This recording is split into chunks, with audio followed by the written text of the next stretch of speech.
Bapak Ibu yang kasih oleh Tuhan, kita bersyukur sudah bersama-sama mendengarkan firman Tuhan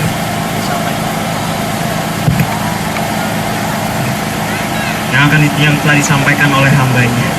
Oleh karena itu, sebagai respon dari setiap kita yang hadir, ada sekian banyak pertanyaan yang dari saudara-saudara sekalian pertanyakan, baik melalui SMS maupun juga melalui selebaran yang dibagikan. Oleh karena itu, kami sebagai panitia, kami berusaha mencari pertanyaan, kami berusaha menseleksi, memfilter kembali pertanyaan demi pertanyaan yang sekiranya dapat menolong kita untuk semakin mengerti mengenai pembahasan kita pada malam hari ini. Oleh karena itu, kita akan bersama-sama berinteraksi dengan Bapak Pendeta Esra mengenai pertanyaan-pertanyaan yang disampaikan dari saudara-saudara sekalian. Mungkin kita akan bisa melihat pertanyaan yang pertama. Ini ada sebuah SMS dari Saudara Iko, Jemaat Gemit Gloria Kayu Putih. Di sana pertanyaannya adalah, Shalom Pak, setiap kita yang percaya Yesus, Tuhan dan anak Allah akan diselamatkan. Tapi yang menjadi pertanyaan, iblis juga mengaku Yesus sebagai Tuhan dan anak Allah. Pertanyaannya adalah, apakah iblis juga akan diselamatkan? Terima kasih. Silakan Pak Esra. Semua orang yang percaya, coba ulang, percaya apa? Setiap kita yang percaya kepada Yesus sebagai Tuhan akan diselamatkan. Tetapi yang menjadi pertanyaan, iblis juga mengaku Yesus sebagai Tuhan. Apakah iblis juga akan diselamatkan? Iblis, apakah iblis percaya Yesus sebagai Tuhan? Ya, dia percaya Yesus sebagai Tuhan. Apakah dia percaya Yesus sebagai juru selamat? Iblis mungkin percaya Yesus sebagai juru selamat. Tapi yang ditekankan Yesus sebagai juru selamat, ya. Coba di situ ada Alkitab. Tolong tunjukkan Yohanes.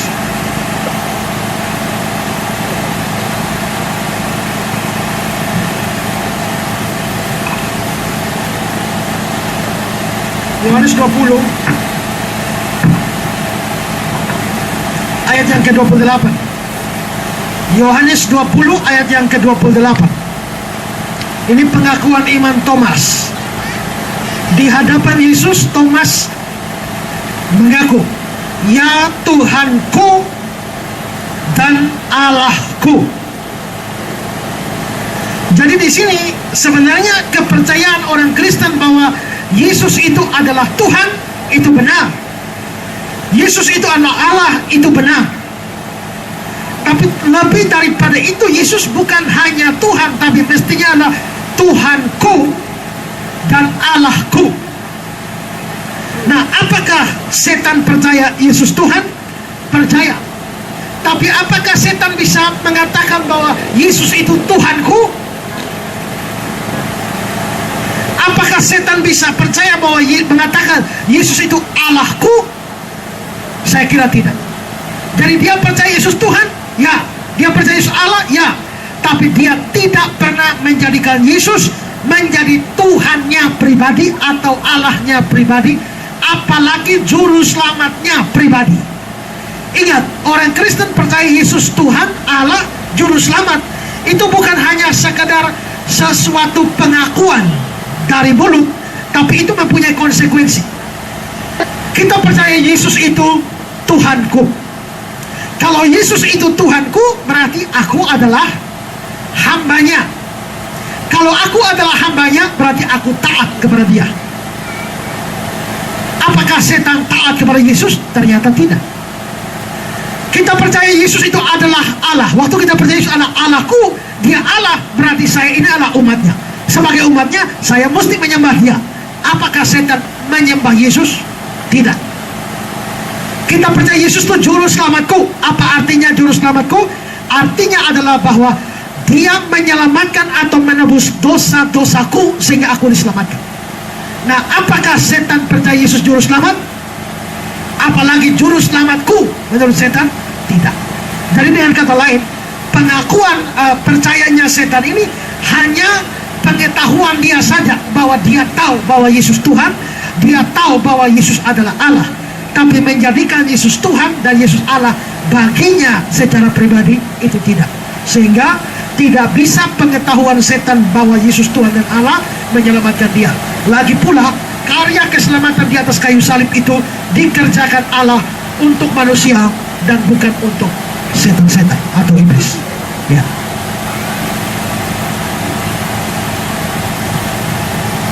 Oke, tadi dari pertanyaan yang pertama telah dijawab. Kemudian dari pertanyaan selanjutnya mungkin ini lebih kepada personal gitu ya, lebih kepada bagaimana kita berjuang di dalam iman kita. Di sini ada dari saudari Ria Lake dari paroki Tarus. Di sana ia bertanya, ketika kita berbuat salah atau dosa yang menurut kita sangat besar, lalu berniat bertobat, menyesal dan benar-benar memohon ampun sungguh-sungguh, bagaimana kita tahu bahwa Tuhan benar-benar mendengar dan telah mengampuni kita? Itu semua tergantung dari apakah kita percaya firman-Nya atau tidak. Karena firman Tuhan menjamin bahwa orang yang sungguh-sungguh bertobat, sungguh-sungguh percaya kepada Dia, maka dosa-dosanya diampuni. Coba tunjukkan Yesaya 1 ayat 18. Yesaya pasal yang pertama ayat yang ke-18. Di sana dikatakan, sekalipun dosamu merah seperti kirmisi, akan menjadi putih seperti salju. Sekalipun berwarna merah seperti kain kesumba, akan menjadi putih seperti bulu domba. Ini janji Tuhan. Lalu 1 Yohanes 1 ayat 9. 1 Yohanes 1 ayat yang ke-9.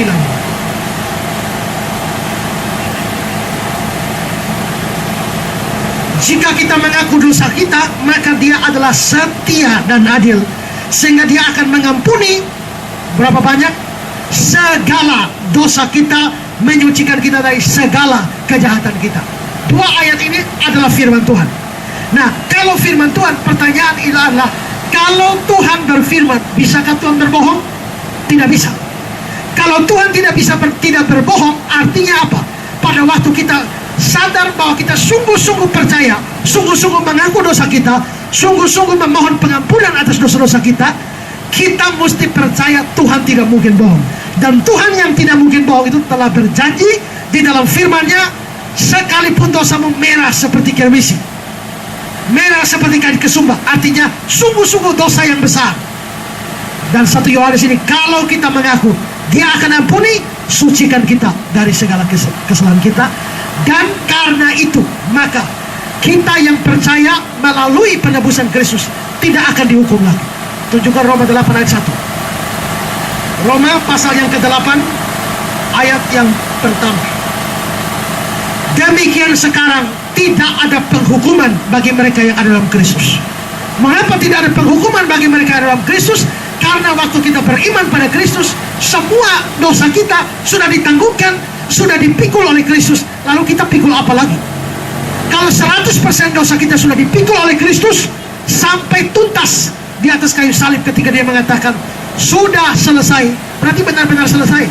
Kalau benar-benar selesai, saudara mau pikul dosa yang mana? Tidak ada lagi. Karena tidak ada dosa yang kita pikul, maka kita yang ada dalam Kristus Yesus sekarang tidak ada lagi penghukuman. Itu janji. Ya, karena itu maka orang yang sungguh-sungguh percaya Yesus pasti masuk surga, karena tidak ada penghukuman lagi. Tapi orang yang tidak ada dalam Kristus Yesus, penghukuman akan tetap berlangsung bagi dia, dan karenanya dia pasti masuk neraka. Jadi sekarang bagaimana kita tahu? Tergantung kita percaya Allah bisa berbohong atau tidak. Kalau kita percaya Allah tidak bisa berbohong, firman-Nya pasti. Kalau firman-Nya pasti, maka saya pasti akan diampuni. Ya. Oke, mungkin melanjutkan juga mengenai bagian ini. Pertanyaan dari Luciano dari Gereja Karmel Fatulumi. Yang melanjutkan kembali, di sana dia bertanya, bagaimana cara seorang muda mempertahankan jalannya bersama Tuhan Yesus dalam dunia yang penuh dengan cobaan dan tantangan?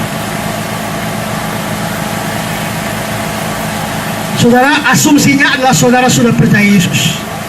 Lalu ada banyak tantangan yang dihadapi. Bagaimana caranya tetap bisa berjalan bersama Yesus? Nah, saudara, ini tidak mungkin terjadi kalau saudara kehilangan atau tidak hidup dalam persekutuan. Kalau ada seonggok kayu, api unggun ada di sana, lalu menyala bersama-sama. Seluruh kayu api menyala. Coba pisahkan salah satunya. Apakah dia tetap menyala? Dia menyala. Berapa lama menyala? Kalau dia sendirian, maka beberapa saat kemudian dia akan mati. Begitu gabungkan dia lagi dengan kayu-kayu yang lain, dia menyala lagi.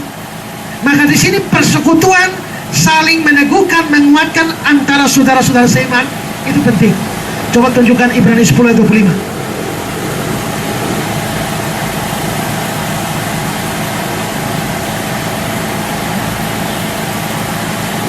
Janganlah kita menjauhkan diri dari pertemuan-pertemuan ibadah kita seperti dibiasakan beberapa orang. Marilah saling menasihati semakin giat menjelang hari Tuhan yang mendekat.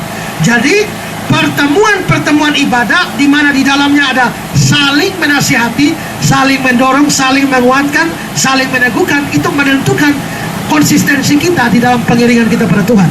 Dan tentu saja di situ kita bukan ini pertemuan ibadah, kita belajar firman, berdoa dan lain sebagainya. Maka pada acara-acara seperti itu di mana iman kita dikuatkan melalui firman Tuhan, melalui doa-doa, maka kita bisa tetap setia kepada Tuhan. Karena itulah firman Tuhan bilang, berjaga-jagalah dan berdoalah supaya kamu jangan jatuh ke dalam pencobaan. Jadi menurut saya ini bisa dilakukan dengan tetap mempunyai persekutuan bersama orang-orang percaya. Oke, terima kasih. Kemudian selanjutnya lagi ada sebuah pertanyaan dari Irianti dari Gereja GBI Sigma. Yang mau bertanya, kemanakah bayi-bayi yang mati? Sorga atau neraka? Mohon penjelasannya. Kemana bayi-bayi yang mati? Masuk sorga atau neraka? Alkitab berkata bahwa yang percaya Yesus masuk sorga, yang tidak percaya Yesus masuk neraka. Yang percaya Yesus masuk surga, yang tidak percaya masuk neraka. Saya tanya, bayi yang mati itu sudah bisa percaya Yesus atau belum?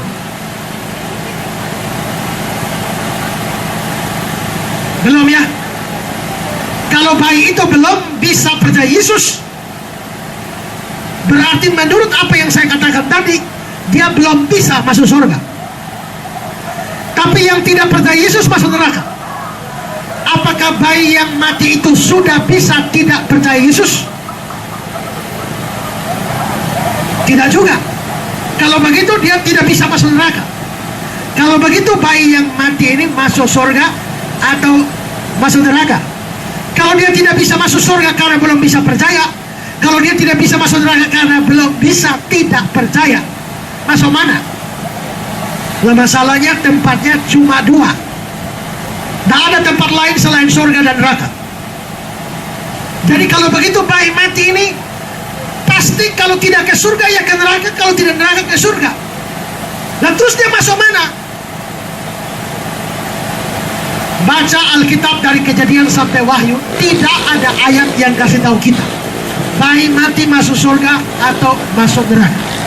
Jadi kalau Alkitab tidak pernah beritahu kita tentang itu, Tuhan tidak pernah kasih tahu kita tentang hal itu, terus bagaimana? Tunjukkan Ulangan 29 ayat 29.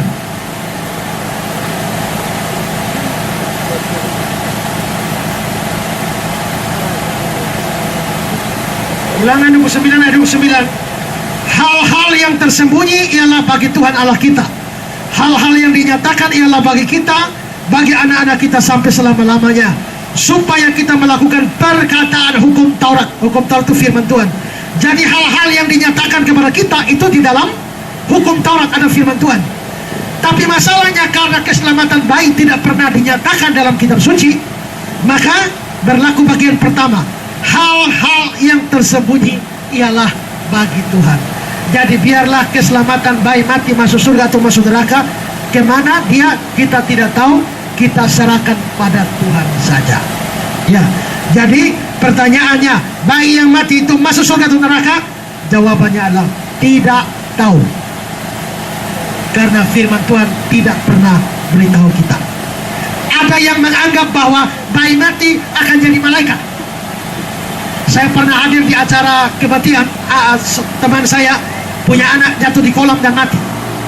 Lalu pada waktu saya melayar di sana, Dia menangis, dia bilang, aduh anak ya, aduh lu sudah mati sekarang, tapi mama percaya lu akan jadi malaikat di surga.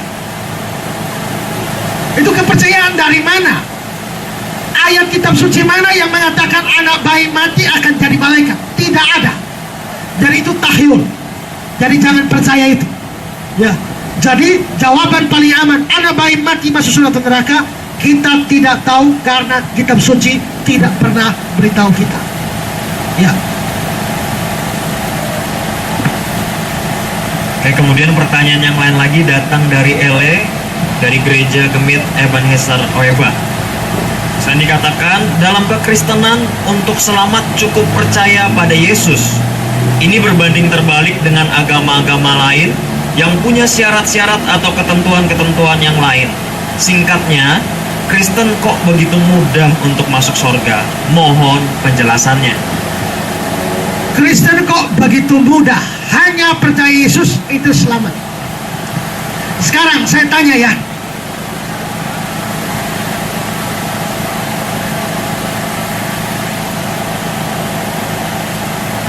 kalau hanya ada dua pilihan, sangat mudah dan sangat mustahil, pilih mana? Sangat mudah satu, kedua sangat mustahil, pilih mana? Yang mudah. Sama bilang mustahil. Saudara, kalau kita tidak pakai iman, maka yang lain yang bisa dipakai untuk selamat itu sebenarnya ada. Selain iman ada, yaitu berbuat baik. Tapi catatannya adalah berbuat baiknya harus sempurna baru bisa selamat. Coba tunjukkan Galatia pasal 3.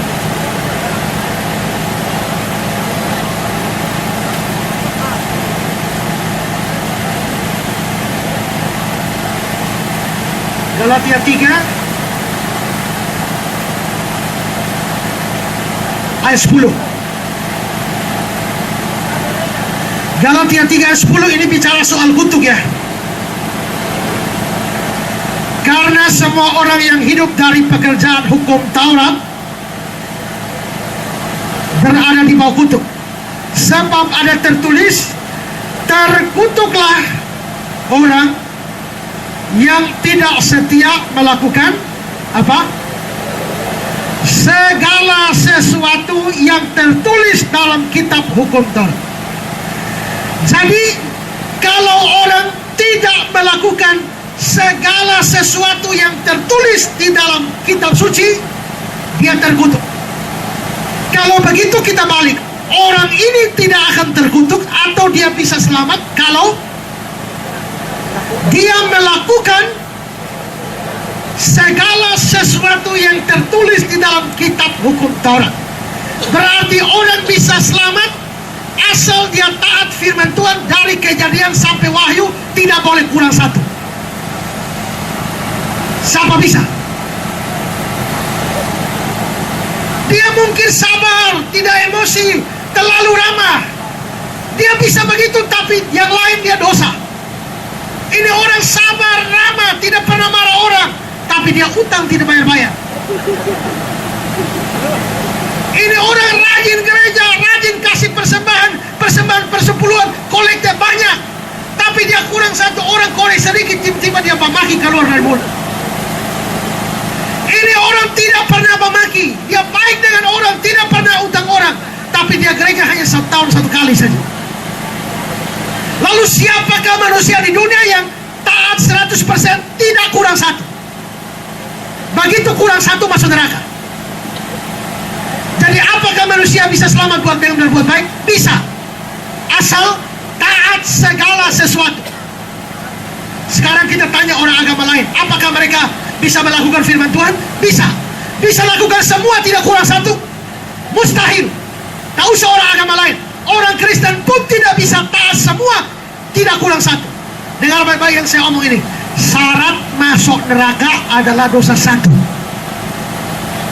Jadi asal saudara punya dosa cukup satu, saudara sudah harus masuk neraka. Kalau taat 100% baru bisa selamat. Sekarang pertanyaan kita adalah, apakah ada kemungkinan orang bisa taat sempurna? Tidak mungkin. Kalau begitu, taat secara sempurna mustahil. Berarti kalau ada orang mau selamat dengan berbuat baik, itu mustahil. Tapi lalu kekristenan mengajarkan bahwa tidak perlu taat supaya selamat. Kamu beriman kepada Kristus, seluruh dosamu dihapus, dan kamu selamat. Habis kamu selamat, baru kamu mulai berbuat baik. Jadi hanya percaya, mudah sekali. Tapi harus berbuat baik, taat sempurna, mustahil. Pilih mana, yang mustahil atau yang mudah sekali? Kalau saudara mau pilih yang mustahil, terserah. Tapi saya pilih yang mudah sekali.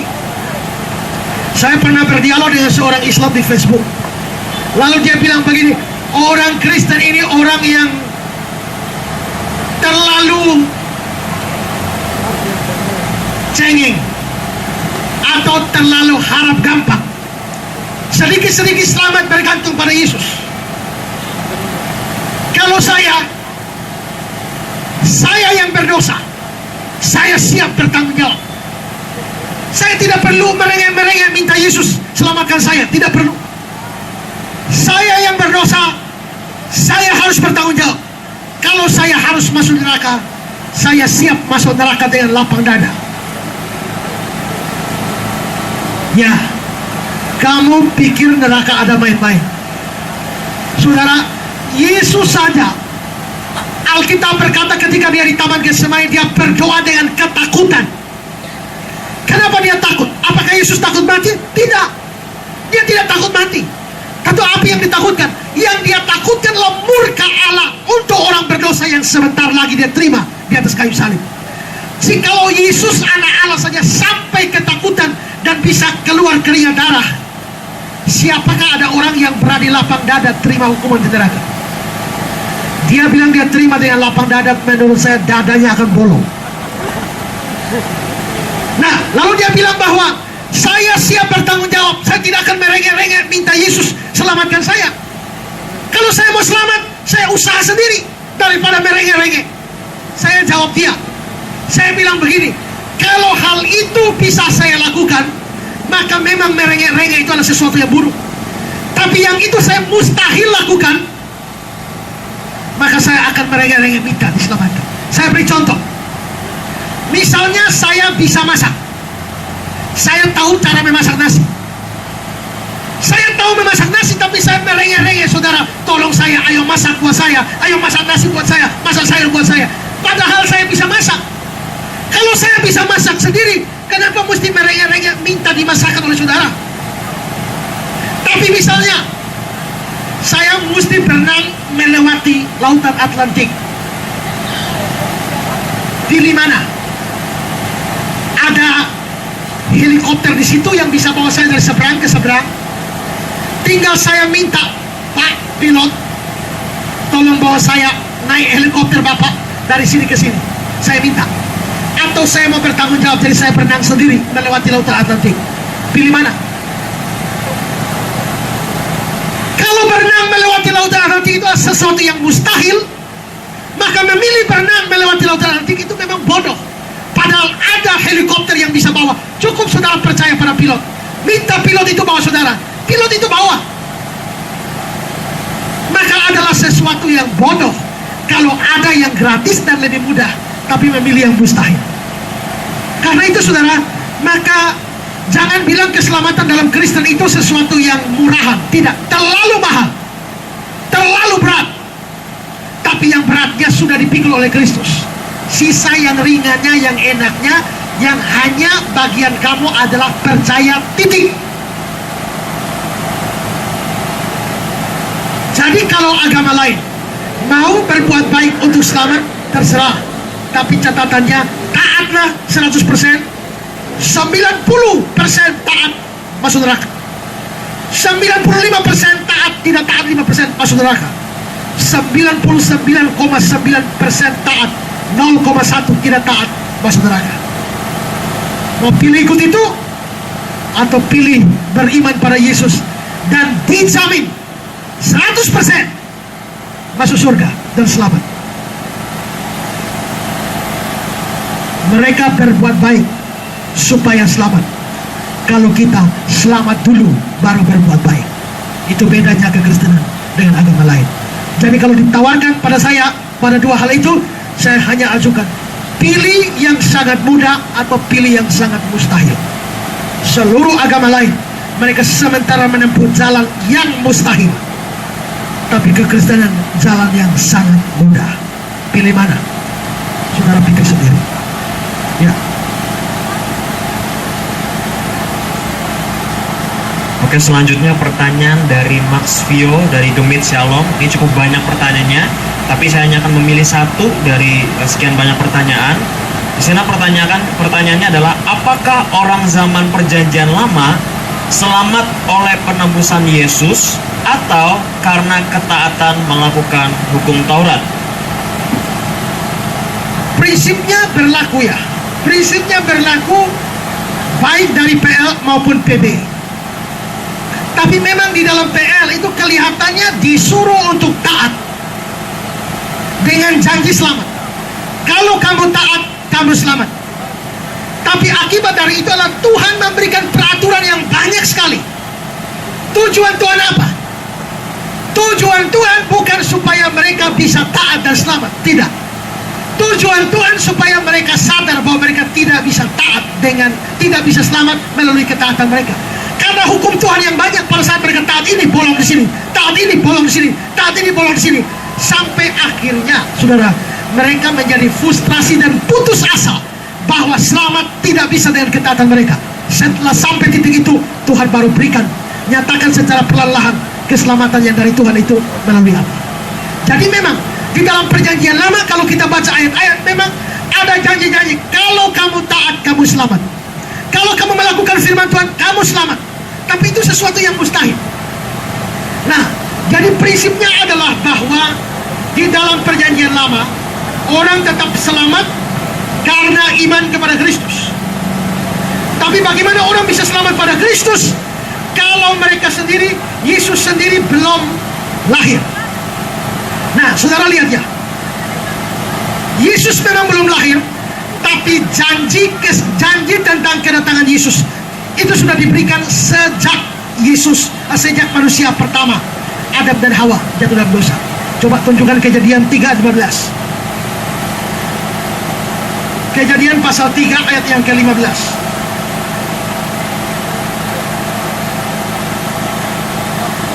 Aku mengadakan permusuhan antara engkau, ular atau setan, dengan perempuan ini, antara keturunanmu, keturunannya setan, dan keturunan perempuan.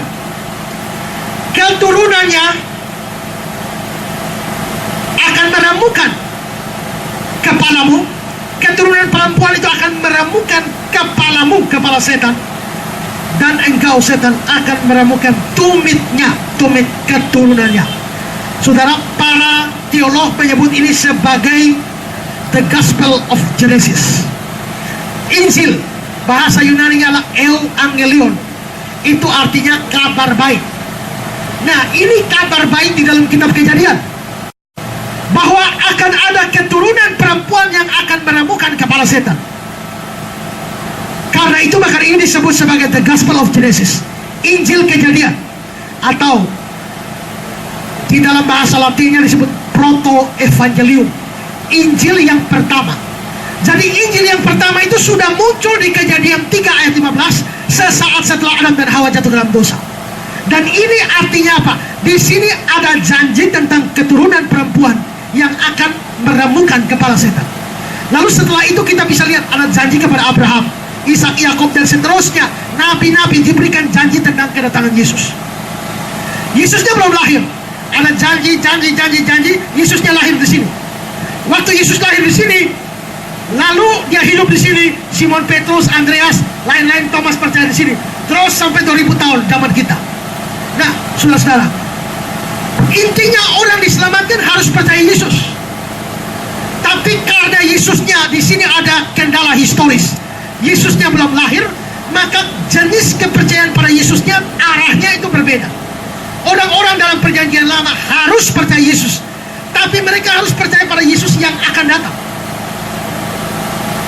Simon Petrus, murid-murid yang lain, mereka percaya pada Yesus yang sedang datang atau sementara datang.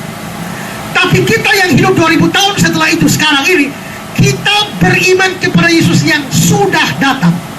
Berarti iman orang PL itu iman yang bergerak ke depan. Tapi iman kita sekarang itu iman yang bergerak ke belakang. Maka orang-orang perjanjian lama kalau ditanya, mereka selamat karena apa? Karena iman pada Yesus? Ya. Tapi iman pada Yesus bukan iman pada Yesus yang sudah datang atau sedang datang, tapi iman pada Yesus yang akan datang. Dan mereka diselamatkan karena itu. Dan coba tunjukkan Yohanes 8 ayat 26. Abraham hidup 2000 tahun sebelum Yesus lahir. Tapi dalam Yohanes 8 ayat 56 dikatakan, Yesus katakan, Abraham bapamu bersuka cita bahwa dia akan melihat hariku, dan dia telah melihatnya. Abraham telah melihat Kristus. Abraham hidup 2000 tahun sebelum Kristus lahir. Bagaimana Abraham bisa lihat Yesus secara fisik? Tidak. Kalau begitu di sini Abraham melihat Yesus secara iman.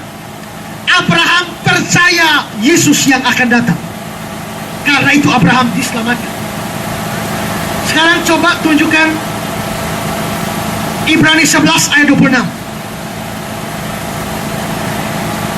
Ini bicara soal Musa. Musa hidup 1500 tahun sebelum Yesus. Musa di Mesir. Lalu perhatikan Ibrani 11 ayat 26. Ia, Musa, menganggap penghinaan karena Kristus sebagai kekayaan yang lebih besar dari semua harta Mesir. Waktu Musa meninggalkan Mesir, dikatakan dia menganggap penghinaan karena Kristus sebagai kekayaan yang lebih besar. Bagaimana Musa bisa menganggap penghinaan karena Kristus, padahal Musa sudah mati, Kristus belum lahir? Berarti di sini Musa tidak bicara tentang Kristus yang sedang datang atau sudah datang, tapi Kristus yang akan datang. Kristus yang akan datang. Jadi apa saudara? Artinya apa? Artinya adalah orang-orang dalam perjanjian lama, mereka diselamatkan karena iman mereka pada Kristus yang akan datang, bukan karena ketaatan pada hukum Taurat. Tidak mungkin selamat karena taat pada hukum Taurat, berlaku baik di PL maupun PB. Seluruhnya hanya iman pada Kristus yang bisa diselamatkan. Kristus sudah datang 2000 tahun yang lalu, maka sekarang kita beriman, iman pada Dia yang sudah datang itu. Itu dasarnya. Ya. Kemudian pertanyaan selanjutnya lagi datang dari saudari Lisa Chan dari Gemit Agape. Di sana dia bertanya, bagaimana Bapak membuktikan bahwa Yesus adalah satu-satunya jalan keselamatan selain daripada Alkitab? Alkitab pasti akan membenarkan Kristus, karena itu kitab suci yang mendukungnya. Tetapi bagaimana Bapak membuktikannya selain Alkitab? Pembuktian kepada orang yang tidak percaya Alkitab. Silakan dijawab Pak Esra. Kita membicarakan satu kebenaran rohani. Kalau kita membicarakan satu kebenaran rohani, maka kita bicara soal kitab suci sebagai firman Allah.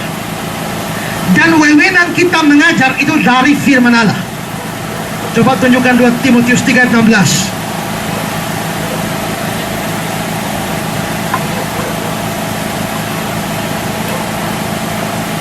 2 Timotius 3 ayat 16. Segala tulisan yang diilhamkan Allah memang bermanfaat untuk mengajar, untuk menyatakan kesalahan, memperbaiki kelakuan, dan mendidik orang dalam kebenaran. Segala tulisan yang diilhamkan Allah memang bermanfaat untuk mengajar. Berarti mengajar itu memang mesti dari segala tulisan yang diilhamkan Allah. Tidak bisa mengajar di luar yang tidak diilhamkan Allah. Lalu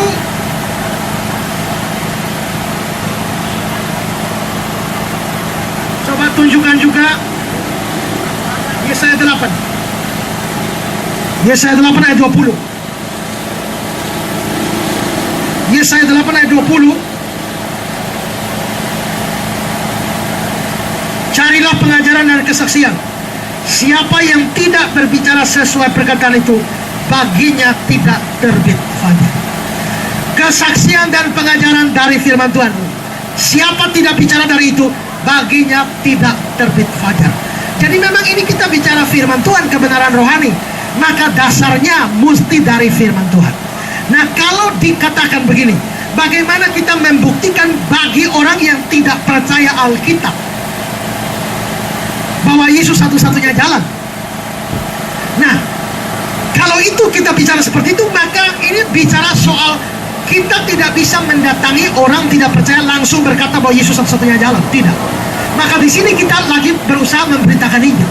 Pada saat kita memberitakan Injil, maka itu ada metode penginjilan. Untuk bisa dalam metode penginjilan, kita membutuhkan sesuatu pengertian bersama untuk kita angkat. Misalnya adalah apa yang sama dari semua kepercayaan. Misalnya adalah bahwa semua manusia akan mati. Semua manusia akan mati. Maka orang Hindu, Islam, Buddha, apapun semua percaya akan mati. Maka kita akan memulai pendekatan dari hal-hal yang sifatnya diakui bersama. Semua manusia akan mati. Kalau misalnya kita berhadapan dengan orang Islam percaya ada surga dan neraka, ya. Kalau mereka percaya ada surga dan neraka, maka itu juga bisa menjadi jembatan bagi kita untuk masuk pada pembicaraan tentang surga dan neraka. Nah, maka kita ini kan bicara, bukan lagi bicara substansi dari Yesus satu-satunya jalan. Kita baru bicara metode penginjilan. Maka kalau kita mau memberitakan Injil, pelajari. Itulah sebabnya kalau kita memberitakan Injil terhadap orang sabu, sekurang-kurangnya kita memahami apa yang dipahami oleh orang sabu. Mau memberitakan Injil kepada orang-orang suku Tionghoa, kita mesti mengerti cara berpikir mereka apa yang menjadi dasar kepercayaan mereka. Itu perlu dicari tahu dulu. Dari situ baru kita bisa melihat celah mana yang bisa kita pakai untuk menyusupkan Injil ke dalamnya. Jadi kalau kita datang memberitakan Injil pada orang yang tidak beriman, langsung berkata Yohanes 14 ayat 6, akulah jalan, orang tidak akan percaya. Itu langkah tahap selanjutnya. Tapi tahap pertama, melihat kesamaan apa yang bisa dipakai untuk jembatan untuk mengkomunikasikan Injil. Sedangkan kepercayaan Yesus satu-satunya jalan itu baru di kemudian, ketika dia sudah menyadari dan membuka pikiran dan hati, baru kita mulai masuk kepada konsep-konsep yang khas Kristen di dalam kitab suci Kristen. Jadi tidak bijaksana kalau kita langsung dalam permulaan pemberitaan Injil langsung menyatakan Yesus satu-satunya jalan tanpa ada komunikasi atau jembatan yang menghubungkan Injil masuk ke sana. Ya. Oke, terima kasih. Selanjutnya ada lagi sebuah pertanyaan yang disampaikan oleh William Behiga dari Gemit Niel Oebobo. Di sana ia bertanya, Paulus selalu berbicara bahwa manusia dibenarkan karena iman di Roma 3 ayat 28. Yakobus selalu berbicara bahwa manusia dibenarkan karena perbuatan, Yakobus 2 ayat 24. Surat-surat Paulus dan surat Yakobus, apakah ada perbedaan atau kontradiksi? Terima kasih, mohon dijelaskan. Ada perbedaan ya, tapi kontradiksi tidak. Kelihatannya kontradiksi karena Paulus mengatakan selamat karena iman, bukan perbuatan. Yakobus bilang manusia diselamatkan bukan hanya iman, tapi perbuatan. Tidak kontradiksi, hanya ada sejumlah perbedaan. Pertama adalah perbedaan orang yang dihadapi. Paulus sementara berhadapan dengan orang-orang Yahudi yang berpikir bahwa dengan ketaatan terhadap hukum Taurat mereka bisa selamat. Karena mereka berpikir bahwa dengan taat hukum Taurat mereka bisa selamat, Paulus membantah ajaran itu dan mengatakan orang tidak bisa selamat dengan taat hukum Taurat. Orang hanya selamat karena iman. Tapi Yakobus menghadapi orang yang berbeda. Yakobus menghadapi orang berbeda bahwa yang penting sudah beriman pasti selamat. Hidup jahat juga tidak apa-apa. Hidup dalam dosa juga tidak apa-apa. Yang penting percaya. Maka Yakobus mengatakan iman atau percaya begitu saja tidak cukup, mesti dengan perbuatan. Jadi orang yang dihadapi berbeda. Kedua, istilah-istilah yang dipakai itu sama, tapi mengacu kepada hal yang berbeda. Kalau Paulus bicara tentang perbuatan, maka Paulus sementara bicara tentang perbuatan yang mempunyai andil menyelamatkan. Sedangkan ketika Paulus bicara tentang keselamatan, Paulus bicara tentang Paulus, waktu Paulus bicara tentang iman, dia bicara tentang iman yang menyelamatkan atau saving faith. Jadi Paulus bicara perbuatan yang punya andil keselamatan dan iman yang bersifat iman yang menyelamatkan, saving faith. Tapi Yakobus menggunakan istilah yang sama dengan pengertian berbeda. Waktu Yakobus bicara tentang perbuatan, Yakobus tidak bicara tentang perbuatan yang mempunyai andil keselamatan. Tidak. Yakobus bicara tentang perbuatan sebagai bukti iman. Waktu Yakobus bicara tentang iman, dia tidak bicara saving faith, iman menyelamatkan. Tidak. Tapi dia bicara sebagai iman, sebagai pengakuan percaya.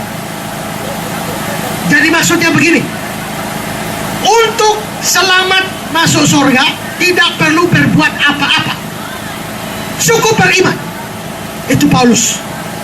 Tapi Yakobus mau mengatakan, kalau kamu hanya mengaku percaya saja tapi tidak ada bukti perbuatan, maka pengakuan percayamu sia-sia.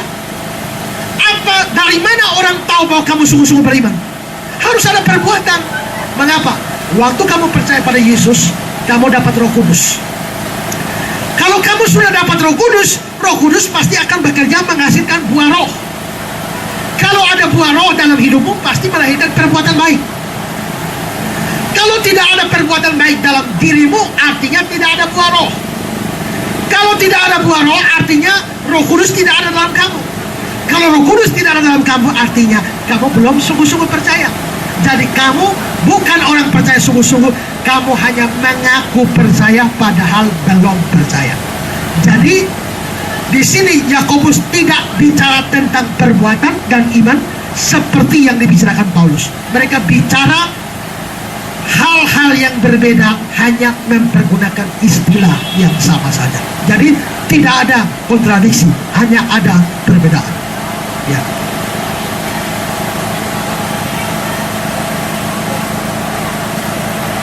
Oke, kemudian datang lagi pertanyaan dari Adrian Yusuf dari Gereja Ebenezer. Di sana ia bertanya, jika orang agama lain percaya Yesus, kemudian bertahap metamorfosis ke arah Kristen sejati, bagaimana pendapat Bapak khususnya dipakai dalam konteks penginjilan di tempat yang mayoritas beragama lain? Mungkin kaitannya khususnya dengan bentuk kontekstualisasi gitu kali Pak ya. Ketika ada orang yang percaya, kemudian bagaimana mereka hidup dalam percaya. Mungkin dia percaya Yesus, tapi dia ada dalam lingkungan mayoritas non-Kristen yang bisa membahayakan hidup.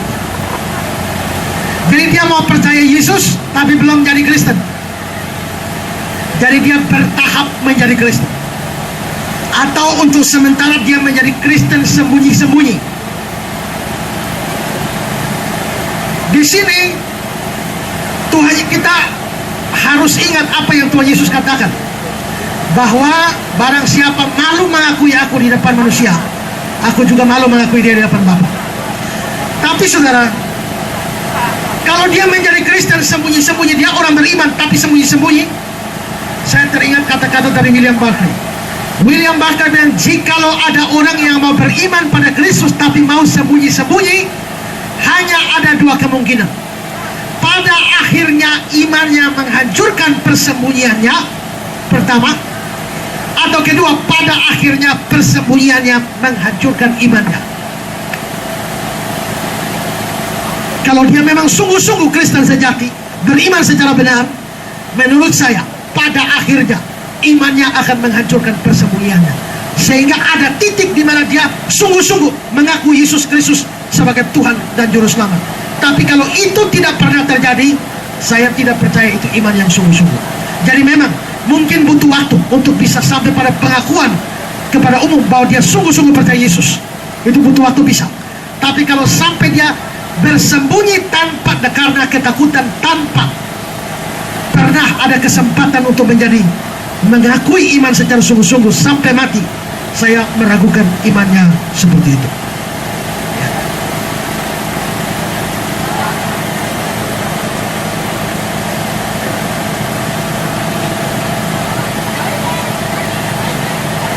Oke, kemudian ada lagi pertanyaan dari Sonia Jenkari dari Immanuel Batu Kadera.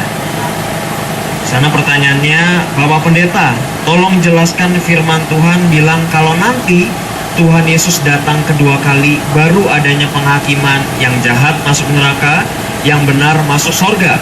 Tadi Bapak bilang kalau manusia mati atau kalau dia hidup benar langsung masuk ke sorga, dan kalau dia jahat saat mati dia langsung masuk neraka. Ini mana yang benar? Silakan Bapak Pendeta.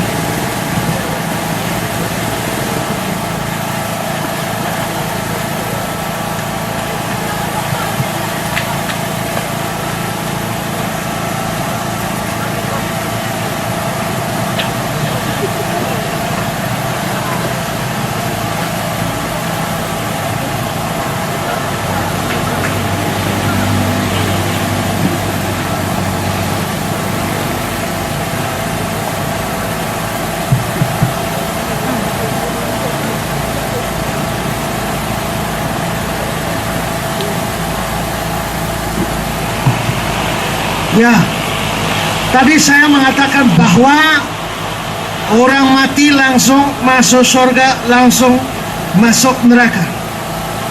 Tadi saya sudah singgung ya, satu ayat yaitu 2 Korintus 5 ayat 1. 2 Korintus 5 ayat 1, jika kemah tempat kediaman kita ini di bumi ini dibongkar, Allah telah menyediakan satu tempat kediaman di sorga bagi kita. Dan tadi saya sudah jelaskan bahwa ini bentuk present, artinya adalah begitu mati langsung sorga. Sekarang coba tunjukkan 2 Korintus 5 ayat 8. 2 Korintus 5 ayat 8. Dikatakan di sana, terlebih suka kami beralih dari tubuh ini dan menetap pada Tuhan. Beralih dari tubuh artinya mati. Jadi Paulus yakin ketika dia beralih dari tubuh, waktu dia mati, dia menetap pada Tuhan. To be at home with the Lord, atau to come home to the Lord menurut terjemahan yang hurufiah, pulang ke rumah kepada Tuhan. Jadi maksudnya adalah Paulus yakin begitu dia beralih dari tubuh ini, dia akan menetap pada Tuhan, masuk surga. Tunjukkan lagi Filipi 1 ayat 23. Filipi 1 ayat 23. Aku didesak dari dua pihak. Aku ingin pergi. Pergi di sini artinya mati. Aku ingin pergi. Kalau pergi itu mati. Lanjutannya, dan diam bersama-sama dengan Kristus. Berarti Paulus ini yakin bahwa begitu dia mati, dia akan langsung diam bersama-sama dengan Kristus. Berarti langsung masuk surga, tidak menanti-nanti. Dari ajaran Yesus kita tahu, tadi sudah saya singgung tentang orang kaya dan Lazarus di dalam Lukas pasal 16 ya. Lalu coba kita juga bisa memperhatikan Lukas 23 ayat 43. Lukas 23 ayat yang ke-43. Ini kata-kata Yesus kepada penjahat di sampingnya. Aku berkata kepadamu, sesungguhnya hari ini juga engkau akan ada bersama dengan aku dalam Firdaus. Hari ini juga, yaitu hari matinya penjahat itu dan juga Yesus, hari Jumat Agung. Hari ini juga engkau bersama-sama dengan aku dalam Firdaus.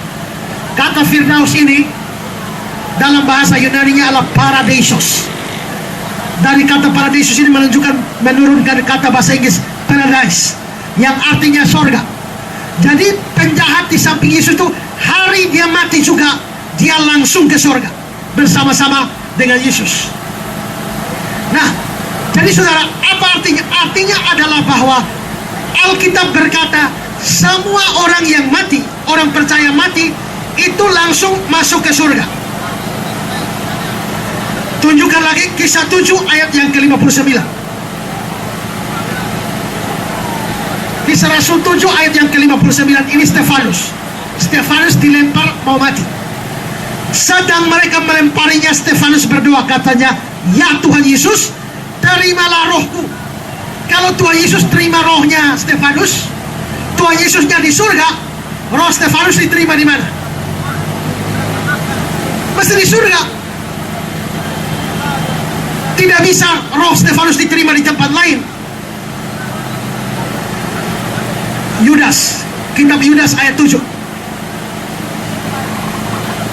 Di dalam Yudas satu pasal saja ya. Jadi Yudas 7. Sama seperti Sodom dan Gomora.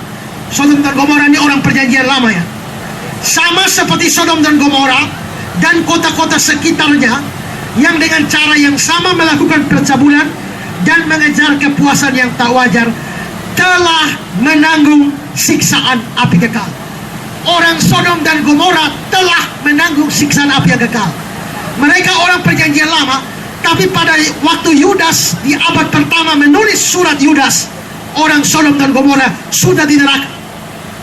Berarti mereka pada dunia belum kiamat. Tuhan Yesus belum datang. Tuhan Yesus belum datang, sudah ada orang di surga, sudah ada orang di neraka. Kalau begitu saudara, bagaimana dengan pertanyaan saudara?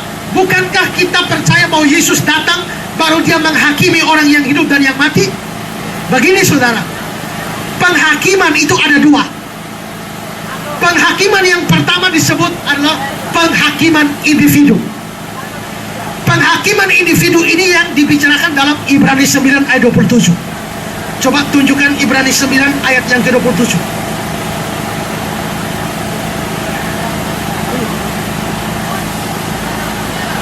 Dan sama seperti manusia ditetapkan untuk mati hanya satu kali saja, sesudah itu dihakimi. Manusia mati, dihakimi. Dari sisi bahasa Yunani ini terjadi, hal yang kedua terjadi menyusul segera setelah hal yang pertama. Berarti setelah manusia mati, dia langsung dihakimi. Ini penghakiman yang mana? Ini penghakiman individual, langsung.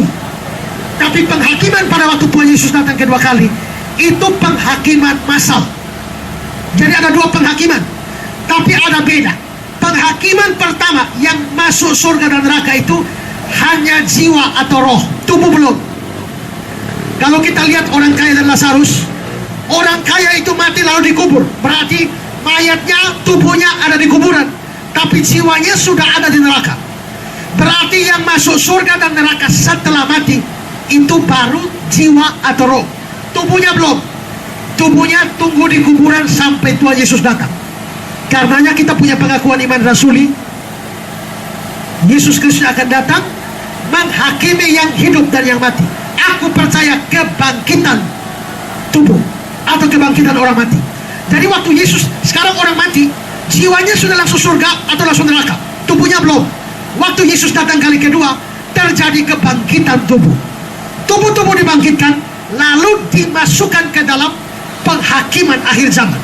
Dan penghakiman akhir zaman hasilnya tidak akan beda dengan penghakiman kekal, penghakiman individual. Jadi kalau tadi jiwanya saja, jiwa atau rohnya saja masuk surga, sekarang digabungkan dengan tubuh kemuliaan, dimasukkan surga sama-sama pada akhir zaman. Kalau jiwanya sudah masuk neraka, pada akhir zaman digabungkan bersama-sama dengan tubuhnya, lalu dimasukkan tubuh dan rohnya bersama-sama masuk ke dalam neraka.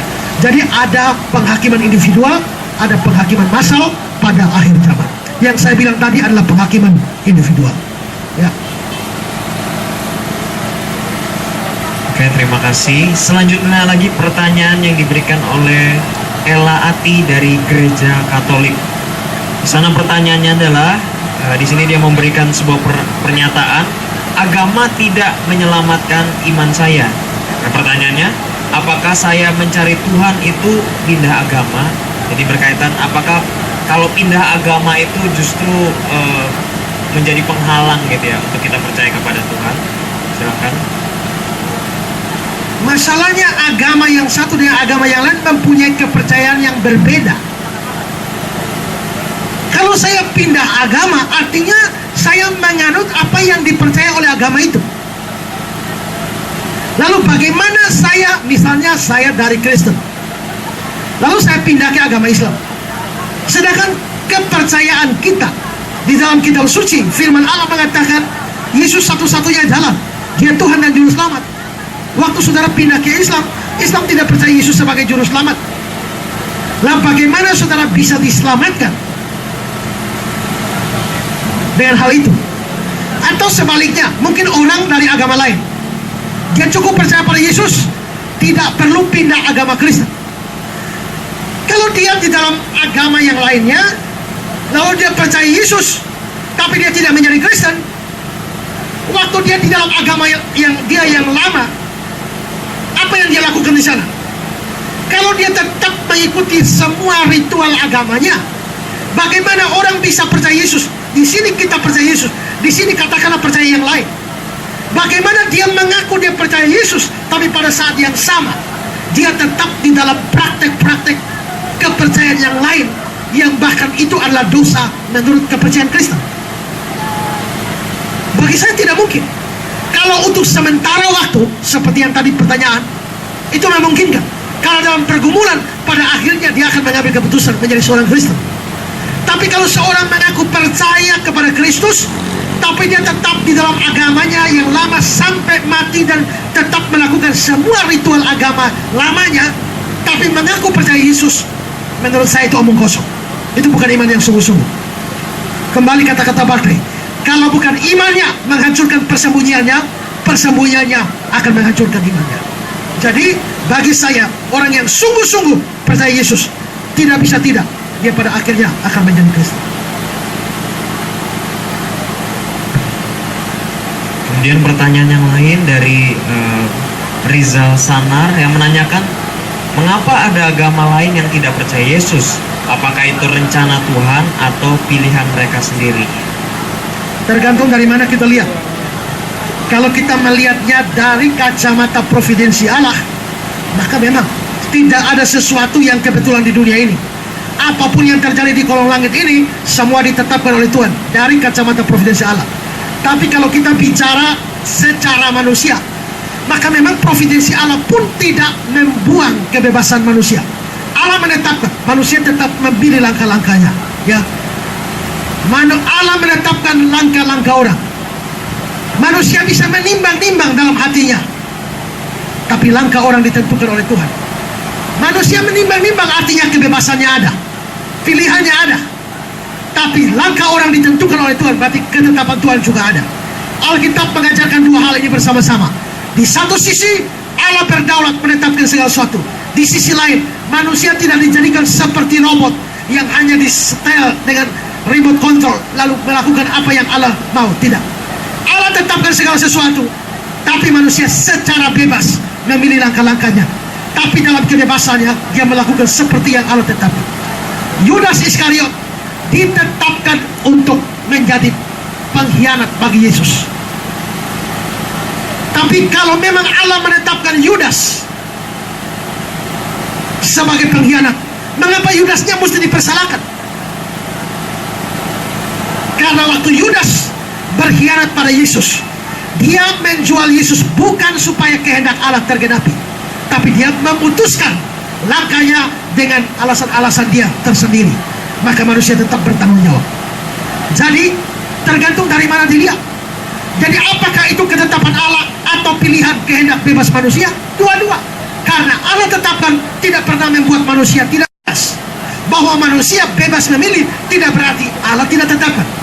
Jadi apakah itu ketetapan Allah? Ya. Apakah itu kebebasan pilihan manusia? Ya juga. Jadi dua hal ini tidak bertentangan, tetapi berjalan bersama-sama. Ya, itu konsep yang sangat sukar untuk dijelaskan dalam tempo waktu yang singkat ini.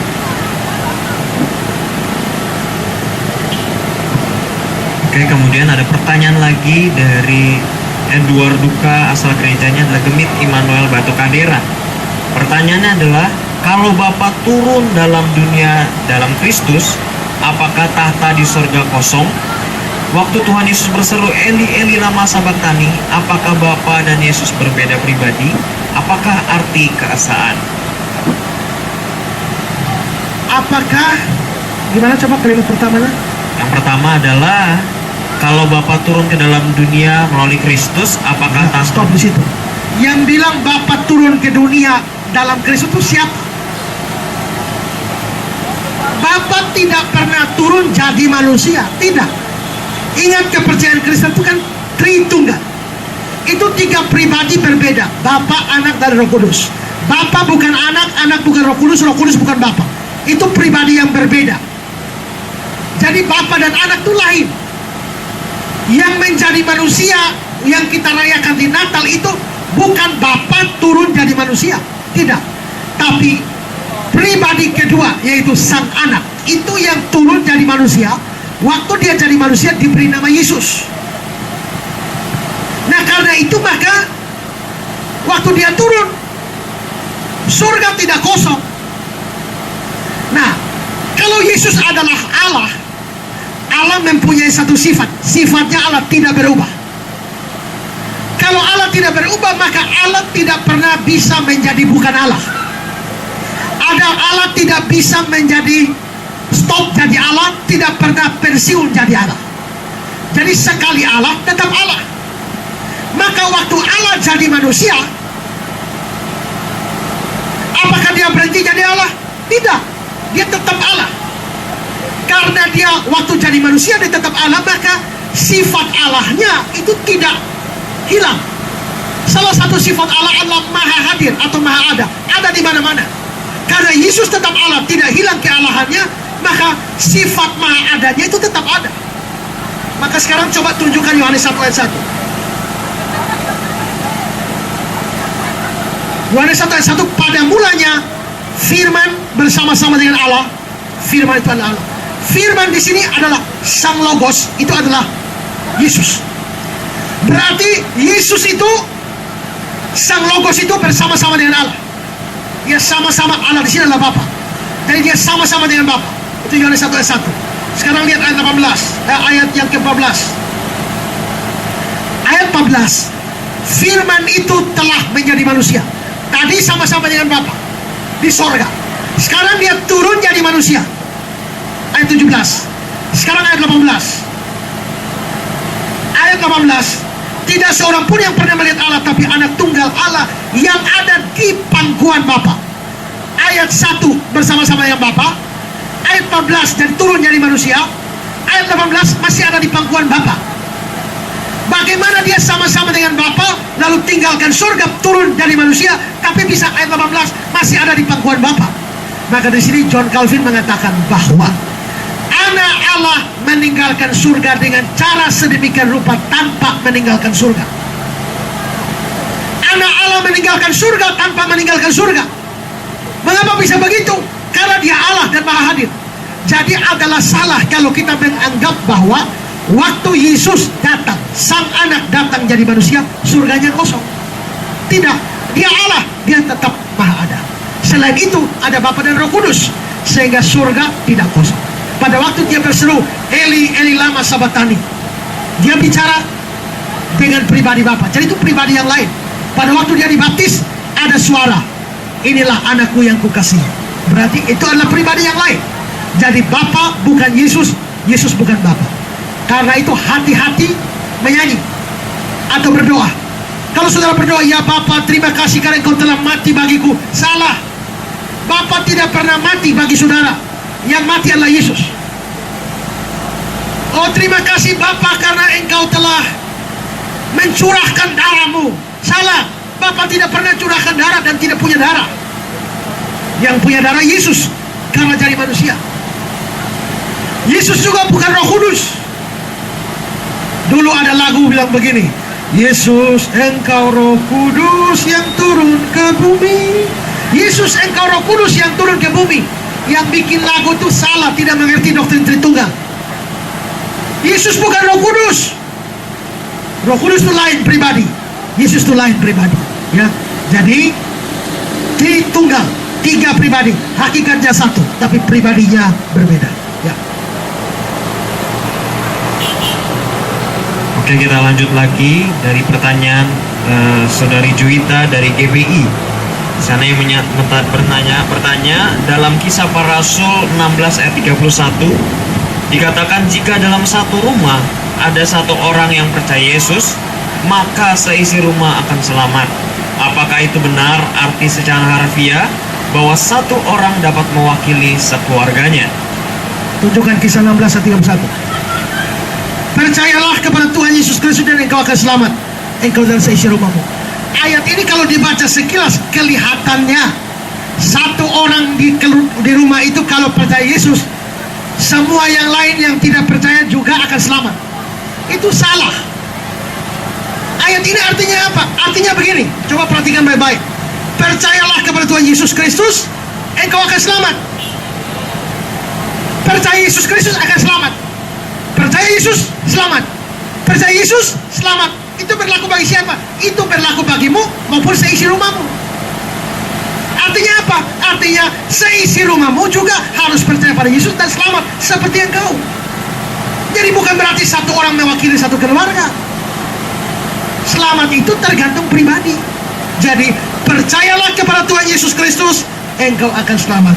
Engkau begitu, seisi rumahmu juga begitu. Yaitu seisi rumahmu harus percaya kepada Yesus dan mereka juga selamat. Jadi ini tidak mendukung prinsip atau ajaran yang satu orang percaya yang lain selamat. Tidak, setiap orang mesti percaya. Kalau tidak, Bapak masuk surga, Mama masuk neraka. Anak masuk surga, Bapak masuk neraka. Bisa. Ya. Jadi ini tidak bukan ajaran seperti yang saudara singgung itu. Ya.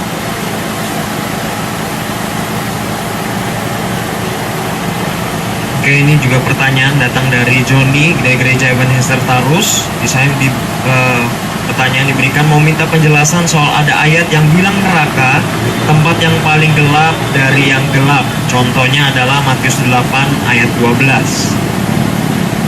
Kemudian, tapi ada ayat yang bilang kalau neraka itu adalah api yang menyala-nyala. Contohnya Wahyu 19 ayat 21.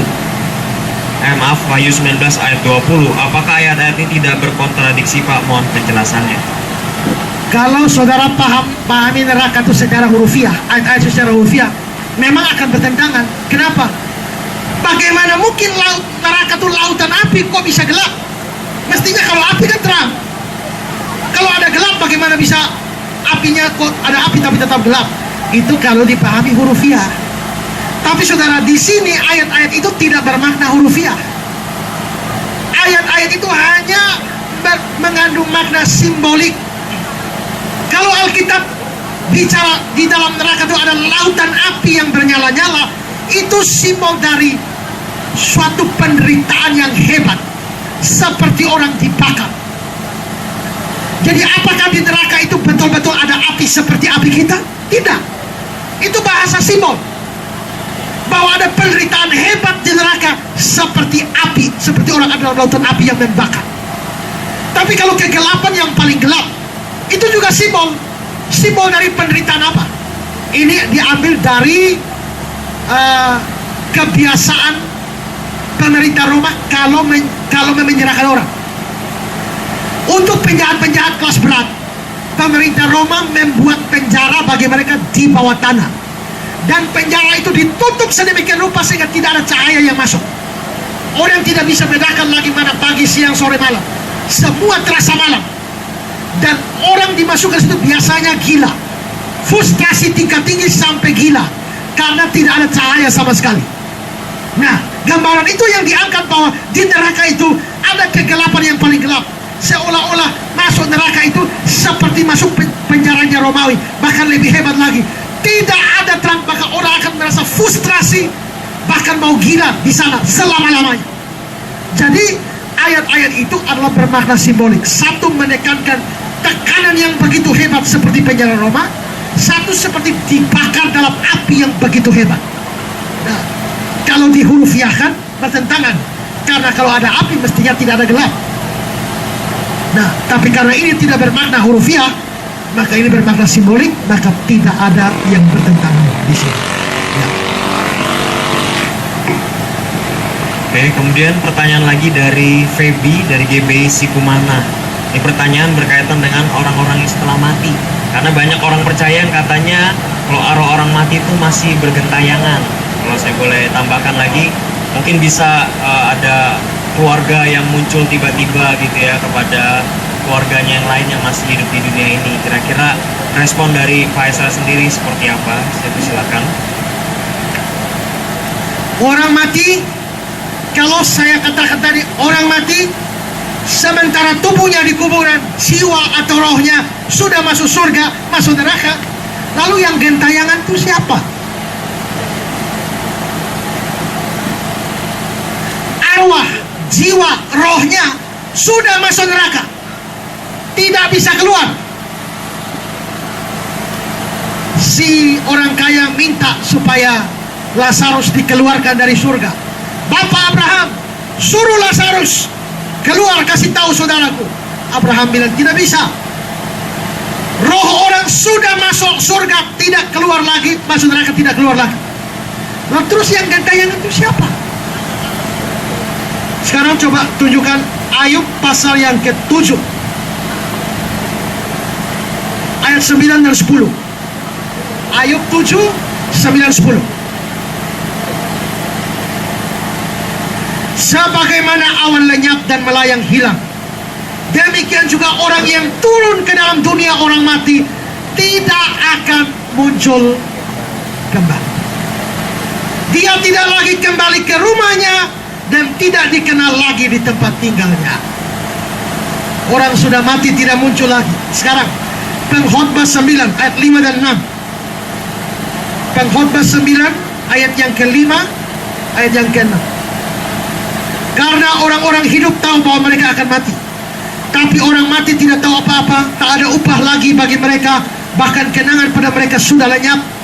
Baik kasih mereka maupun kebencian, kecemburuan mereka sudah lama hilang, dan untuk selama-lamanya tak ada lagi bahagian mereka dalam segala sesuatu yang terjadi di bawah matahari.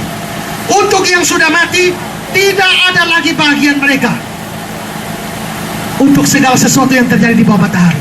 Berarti yang gentayangan itu bukan roh orang mati. Roh siapa? Setan. Jadi, tapi kok yang muncul itu kan modelnya seperti mama. Iya, setan kan bisa menyamar seperti mamamu. Tapi kenapa setan menyamar seperti mama? Karena kalau dia menyamar seperti Napoleon Bonaparte, apa artinya bagimu? Kalau dia menyamar seperti mama, apalagi pas mau Natal, lalu dia bilang, anaknya bosom baik, mau Natal begini, kue Natal ada banyak, tapi mama sudah ada makanan sedikit, taruh kopi 1 gelas di kuburan. Kalau Napoleon yang minta begitu, saudara tidak akan gubris. Tapi kalau mama yang minta, saudara sayang mama, saudara pasti akan kasih. Jadi itu pasti adalah setan, bukan orang tua atau bukan roh orang mati itu. Karena itu semua yang punya pengalaman berjumpa dengan orang mati, sebenarnya itu berjumpa dengan setan yang menyerupai orang mati. Roh-roh, arwah-arwah penasaran itu bukan arwah orang mati. Si manis jembatan Ancol itu bukan arwah orang mati. Alkitab tidak pernah ajarkan arwah orang mati gentayangan, mau balas dendam lah dan lain sebagainya. Tidak, itu tidak ada di Alkitab. Yang ada di Indosiar, film-film di Indosiar, orang mati rohnya gentayangan, ya. Karena itu juga jangan percaya juga bahwa orang mati langsung surga, langsung neraka, tidak tunggu 40 hari. Ada orang mengatakan bahwa selama 40 hari dia masih gentayangan, pamitan-pamitan dan lain sebagainya. Karena itu perlu bikin acara 40 hari untuk melepaskannya selama-lamanya. Itu juga salah, ya. Roh orang mati langsung surga, langsung neraka pas hari mati, tidak tunggu hari 40 lagi. Karena itu saudara, kalau habis orang mati di rumah, takut tidur di kamar, tidak usah takut. Kenapa? Karena orang mati itu sudah tidak ada, ya. Kalau dia muncul artinya setan, ya. Tinggal antara dua saja, dia buat kita gemetar atau kita buat dia gemetar. Nah, tapi kalau menyanyikan enak, kita buat iblis gemetar, pas lewat kuburan dia buat kita gemetar. Kalau saudara sungguh-sungguh percaya Yesus, jangan pernah takut setan, ya. Karena itu juga kalau ada orang kecelakaan mati di jalan, tidak usah 1 bulan bawa lilin bakar di sana. Kau bakar di sana mau jaga apa? Tubuhnya sudah dikuburkan, jiwanya sudah masuk surga atau neraka. Terus yang ada di tempat kecelakaan itu apa? Sampai kau jaga dengan lilin 1 bulan. Itu praktek-praktek yang menyalahi apa yang dipercaya di dalam kitab suci, ya. Oke, karena keterbatasan waktu dan juga pertanyaan-pertanyaan yang ada juga, kita akan ini menjadi pertanyaan terakhir bagi setiap kita. Tapi esok hari masih ada waktu buat setiap kita untuk kembali bertanya kembali di dalam acara KKR ini. Oleh karena itu, kami mengundang Bapak Ibu sekalian untuk juga boleh berbagian di dalam ibadah KKR kita yang esok hari. Dan pertanyaan terakhir ini adalah dari Lewin dari Gereja Narwastu Nelbaki. Dan setelah pertanyaan ini, saya juga memohon Kak Esra untuk menyampaikan kesimpulan dari semua apa yang disampaikan dan juga pertanyaan-pertanyaannya. Di sini pertanyaannya adalah mau tanya, kalau Yesus adalah Allah, kenapa kok Yesus mesti bersusah payah jadi manusia dan mati di salib untuk menghapus dosa manusia? Kenapa tidak cukup mengampuni saja? Kan Yesus itu Allah. Bukankah bagi Allah tidak ada yang mustahil? Apakah mustahil bagi Allah mengampuni dosa hanya dengan berfirman saja?